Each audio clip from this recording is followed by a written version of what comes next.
pejabat untuk kepentingan pribadi, pekerja datang lewat atau minum mengambil masa yang panjang daripada masa yang dibenarkan, dan yang lebih teruk, kes-kes salah guna kuasa, rasuah dan penyelewengan aset-aset koperasi.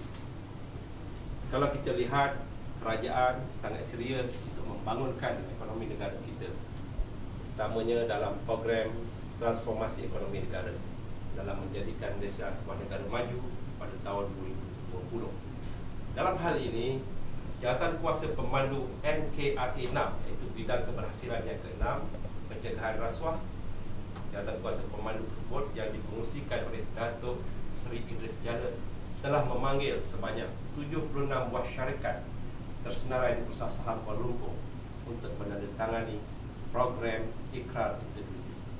Dan selain itu, beliau juga telah memanggil sebanyak 136 buah syarikat untuk menandatangani Integrity Pact.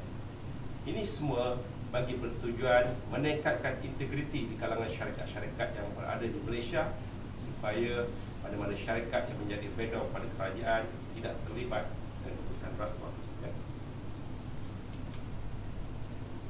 Mengikut Kamus Dewan Bahasa dan Pustaka, integriti bermaksud kejujuran, keadaan sempurna dan keutuhan. Jadi berdasarkan tafsiran tersebut, kita boleh katakan secara umumnya integriti adalah akhlak terpuji, iaitu sifat-sifat seperti amanah, jujur, ikhlas dan bertanggungjawab. Mengikut Pelan Integriti Nasional 2004, integriti secara umumnya ialah kualiti unggul yang wujud secara keseluruhan dan padu pada individu dan organisasi. Dan integriti sangat berkait rapat dengan etika, dan ia berlandaskan etika dan pencerminan etika dalam tindakan hari-hari. Saya juga ingin berkongsi kata-kata hikmah daripada seorang usahawan yang terkaya di Amerika Syarikat, iaitu Warren Buffett. Beliau telah bermain saham sejak usia remaja dan kini menjadi usahawan terkaya di Amerika, sebaris dengan Bill Gates, itu orang terkaya di dunia. Dan kini dalam usia emasnya, beliau telah menghabiskan masa-masanya dengan kerja-kerja kebajikan dan dermawan. Mengikut Warren Buffett, in looking for people to hire, you look for 3 qualities: integrity, intelligence, and energy. And if they don't have the first, the other 2 will kill you. Bermaksud, 3 kriteria ini, integriti adalah yang paling penting, dia kata. Tanpa integriti, kepintaran kaki tangan dan juga kecergasan kaki tangan menjalankan tugas-tugas akan boleh membunuh kepada syarikat. Tanpa integriti, kepintaran dan kekuatan fizikal bakal membunuh majikan melalui pelbagai tindakan yang merugikan.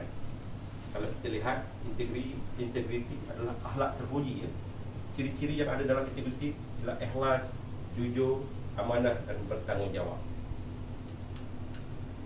Integriti menurut Islam, penghayatan integriti adalah sejajar dengan tuntutan iman Islam yang mengajar umatnya supaya berakhlak mulia, seperti diperjuangkan oleh junjungan besar Nabi Muhammad SAW, sebagaimana hadis riwayat Al-Qudaini bermaksud, sesungguhnya aku diutuskan untuk menyempurnakan akhlak yang mulia. Islam memang menuntut setiap umatnya bekerja secara bersungguh-sungguh untuk mencari rezeki yang halal lagi bersih demi kesejahteraan hidup keluarga, bangsa, agama dan negara. Islam melarang umatnya yang tidak bertanggungjawab, malas bekerja atau menyeleweng dalam pekerjaan. Oleh itu, bagi insan yang beriman kepada Allah Subhanahu Wa Taala akan sentiasa jujur, amanah dan bertanggungjawab. Integriti juga menurut Islam, sekiranya dalam pekerjaan berlaku tidak amanah, penyelewengan, penipuan, salah guna kuasa dan seumpamanya, maka rezeki yang diperoleh adalah haram. Perbuatan ini mengundang kemurkaan Allah Subhanahu Wa Taala, sebagaimana sabda baginda sallallahu alaihi wasallam, iaitu setiap daging yang tumbuh dari makanan yang haram, maka nerakalah tempat yang selayaknya. Riwayat At-Tirmizi. Bagi orang Islam, masalah integriti ini boleh diselesaikan sekiranya rohani kita diisi dengan iman yang teguh. Orang yang beriman mempunyai ciri-ciri seperti yang difirmankan dalam surah Al-Baqarah, iaitu yang pertama, percaya perkara-perkara gaib, bersembahyang dan menginfakkan harta. Yang ketiganya, percaya kepada hari pembalasan. Jadi sekiranya kita mengetahui bahawa Allah akan sentiasa memantau kita, melihat kita, maka kita akan sentiasa menjauhi perkara-perkara yang dilarang oleh syarak. Lebih malang, kehidupan yang melanggar syarak tidak akan memperoleh keberkatan dan keredaan Allah SWT. Ada kalanya kita akan ditimpa bala di dunia ini, seperti hidup tidak tenang, ditimpa bencana, doa tidak dimakbulkan. Kita jumpa selepas itu.